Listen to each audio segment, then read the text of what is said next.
Yanni Don says, have you seen this? It's if not, wait till then, can't shake Kokona.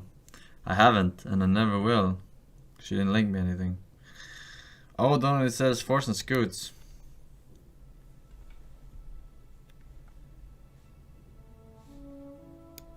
How vodka ruined Russia.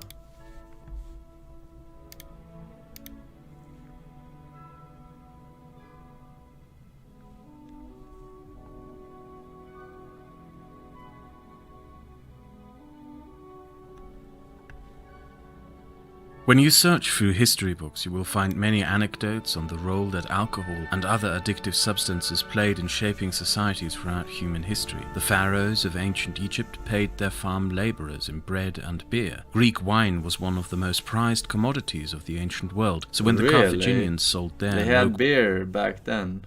That was Forsen, I actually remember that Swedish show.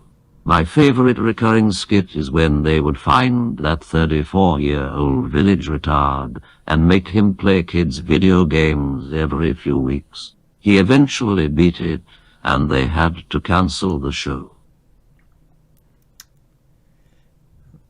Still not 34, first of all.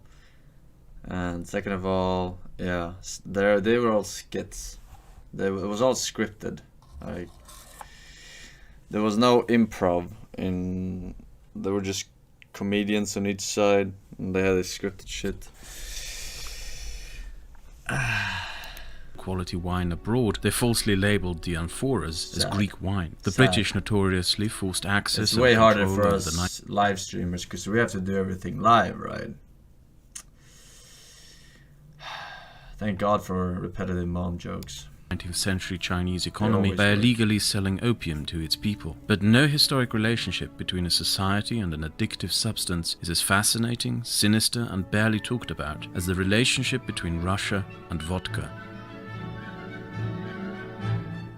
There is nothing special about vodka. It has no taste, no flavor, no smell. It's just ethyl alcohol, simply produced from wheat or rye. And these simple, not too special facts of vodka is exactly what made it so special. Its simplicity allowed it to be produced and consumed en masse by simple peasants throughout Eastern Europe beginning in the 8th century. Any peasant could make it and any peasant could sell it, until the 1480s. Until then, the lands we know as Russia were a set of small independent principalities and kingdoms, until Ivan III became the ruler of the Duchy of Moscow and by conquest united the principalities under one Russian kingdom, of which he became the Tsar. Ivan established a centralized government, with a centralized autocratic rule controlled by the king. And as he built his state, he noticed the popularity of that cheap, intoxicating spirit amongst his peasants and had an idea. He banned the production and sale of alcohol by peasants and declared the production and sale of alcohol a royal privilege. All alcohol was now the property of the Russian crown and could only be produced by and bought from the Russian crown. This was a guaranteed source of revenue for the Russian royal family. You laugh and you go WTF, but this is how it is in Sweden. Still. Monopoly on a cheap product that everyone wanted and which could be very cheap. It's literally the case in Sweden right now in the current year. The Tsars opened vodka plant after vodka plant, pumping out cheap alcohol while filling their own pockets. A system that was so profitable that when Catherine the Great rewarded lesser nobles for their service, she didn't give them land, but vodka production and selling grants to cash in on this lucrative monopoly. A system that lasted for almost 428 years. And as much as this may sound like just a mere little interesting historic anecdote on a long-gone mercantile economic system, there is far more to it than that. Something sinister, the reverberations of which still echo throughout Russian society to this day. Alcohol is a poison, harmful to the soul and body. Therefore, it is a great sin to drink alcohol and to offer it to others. And it is even a greater sin to produce and sell this poison. This phrase is from Tolstoy. When Tsar Nicholas II had to rescind powers to an elected body in 1905, one of the first things the Russian liberals and social democrats who were newly elected into a position of power wished to do was to combat the massive alcoholism problems of Russia.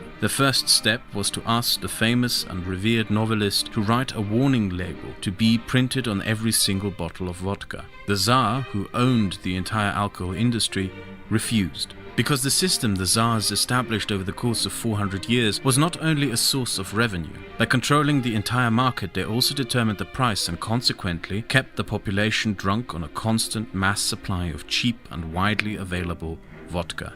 A peasant who wastes his money on vodka is too drunk to think of his situation and how he got into it, too drunk to organize any protest against his circumstances, so drunk he beats his kids into being drunks like him, and so drunk he beats his wife into submission. In the end, that peasant is a peasant in service of ensuring the security of the regime that keeps him drunk. The Tsars of Russia established a profitable system of state-subsidized alcoholism, which not only ensured them personal wealth, but the security of their regime. They were in essence drug dealers, or at least relied on the same addiction-fed market that a drug dealer would rely on. Alcohol addiction is a horrible disease. It increases blood pressure, inflamed and swollen blood vessels, kidney, pancreas and liver failure that leads to an excess of fat cells creating deformed abdomens. But far from just the individual effects, alcohol is also part of a vicious social circle of misery. Nobody wakes up one day and decides to become an addict. Addiction is preconditioned on misery and despair. It appears where there is despair and hopelessness, and perversely increases that hopelessness. The alcoholic not only becomes more hopeless and miserable themselves, but will contribute to the misery and hopelessness of those around him. Perplexingly, addiction on a massive social scale creates social strife and misery, while simultaneously robbing those affected by it of the means to do something about it. This is why the drug trade comes with violent social decline and disaffection of communities, because it uses misery as an economic commodity. It is because of this, and largely forgotten today, that the Russian Communist Party was a prohibitionist party that advocated for the banning of liquor. In early Soviet propaganda, you will find this reflected, as well as in old Soviet movies, in which the revolutionaries smash liquor bottles as if they were chains that had constrained them. Leninism was strictly prohibitionist and declared alcohol to be a vice by which the bourgeoisie subjugated and controlled the proletariat. Consequently, after the Bolshevik takeover, the Tsar's vodka plants were all shut down and closed. For a while. When Stalin seized power, he reopened the vodka plants, started filling bottles again, and distributed them cheaply amongst the public. Stalin pretty much rebuilt the old Tsarist system of subsidized alcoholism that the revolutionaries had tried to dismantle. He just renamed it to the People's Vodka. In a very cynical move, the Russian people already had a people's vodka for 400 years. This series of events is commented on by George Orwell in his famous book Animal Farm, an often overlooked scene, where the animals in their revolution destroy all the alcohol they found in the house of the farmer Jones, except for Napoleon, who steals himself away with some liquor. And the Tsarist system, which was re-established by Stalin, remained in place throughout the remaining 60 years of Soviet history. Its effects were most strongly felt starting in the 1970s and throughout the 1980s during the Soviet Union's increasing economic decline. In those days there was not much to work for, there was not much to celebrate, there was a lost war still being fought in Afghanistan, and there was not much for the state to sell. But there was always money to be made when socialism fails by selling bottles of cheap vodka to a miserable public. The recent HBO series Chernobyl did an excellent job at hinting to its audience how by the late 1980s Russian society had a deep-seated and systematic alcoholism problem. The Stolchinaya vodka bottles you see in the series are also somewhat famous, because you couldn't close them anymore once you took the cap off. They were made that way because in production the assumption was that the average Russian, once opening a vodka bottle, would finish it in one sitting, therefore closing the bottle wasn't necessary. By the late 1980s, the alcoholism problem reached such an extent that Gorbachev, in desperation, enacted a prohibition of liquor. This resulted in the mass appearance of illegal vodka plants throughout the country and was therefore abandoned. Today, is it so bad though to open a vodka bottle and have it just stay without a cap? There are liquors where that is a problem, but not vodka, really, right?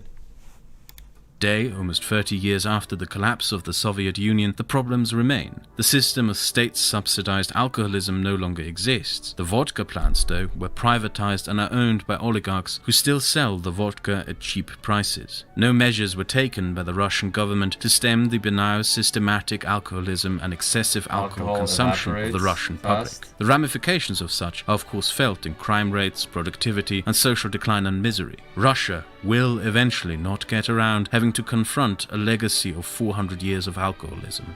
And this is more than just a history lesson, let alone restricted to Russia. Think of the current opiate crisis in the United States, how the current response to social misery is to dish out pills to help people stomach through their days and lives. How a fully legal dependency on addictive substances was created in the United States at a profit that uses social and individual misery as a market commodity. And more to the point, how it is largely ignored and not a topic of contention. Drug-riddled and miserable communities often find themselves within such a state because it is the misery and hopelessness that creates the perfect market conditions for addictive substances, which consequently increase the misery and violence while robbing communities of the ability to rid themselves thereof. The entirety of our understanding of addiction and how it plays into society through the ills it creates is largely flawed and dominated far too much by a judgmental standard that reduces the problem to individuals to be punished rather than social ills in need of solutions. If you're interested in this topic and want to know more, I recommend... Interested but not that interested. Psych SB, thank you for the prime sub. Avols for the tier 3, 74 months. This is your mom, repeating of course quite a bunch of times. Thank you very much. Dog spray, fire